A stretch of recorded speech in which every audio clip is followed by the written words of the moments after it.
আসসালামু আলাইকুম। আজকে আমরা পররাষ্ট্র মন্ত্রণালয়ের নিয়োগ পরীক্ষায় আসে একটি অঙ্ক সমাধান করতে যাচ্ছি। প্রশ্নটি হচ্ছে লসাগু ও গসাগু সংক্রান্ত। এখানে বলা হয়েছে দুইটি সংখ্যার অনুপাত 5:6 এবং তাদের লসাগু 120। সংখ্যা দুটির গসাগু হবে কত? তাহলে এখানে আমাদের এই অঙ্ক বা এই সংক্রান্ত যে কোনো অঙ্ক সমাধানের জন্য একটি সূত্র মনে রাখতে হবে, যেটি অলরেডি আমি লিখে রেখেছি এখানে। সেটি হচ্ছে লসাগু সমান সংখ্যা দুইটির অনুপাতের গুণফল কোণ গসাগু। তাহলে এই একটি সূত্র দিয়ে আমরা লসাগু হোক কিংবা গসাগু বা আমাদের এই সংক্রান্ত যে কোনো সমাধান আমরা করতে পারি। তাহলে এখানে আমাদের মূলত চাওয়া হয়েছে সংখ্যা দুটির গসাগু।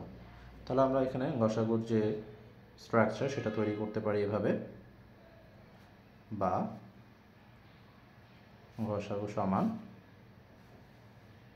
যেহেতু এখানে সংখ্যা দুটির অনুপাতের গুণফলটা গুণ অবস্থায় আছে, সমাধানের নিয়ম অনুযায়ী সেটি অপর সাইডে গেলে ভাগ হয়ে যাবে। তাহলে সংখ্যা দুইটির অনুপাতের গুণফল হচ্ছে লসাগুর সাথে ভাগে চলে যায়। তাহলে এখান থেকে আমরা এখন এদের মানগুলো বসালে পাই। লসাগু দেওয়া আছে প্রশ্নে 120।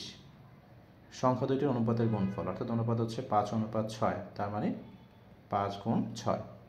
তাহলে এখানে আমাদের 6 দিয়ে 120কে ভাগ করলে হয় 20, 5 দিয়ে 20কে ভাগ করলে হয় 4।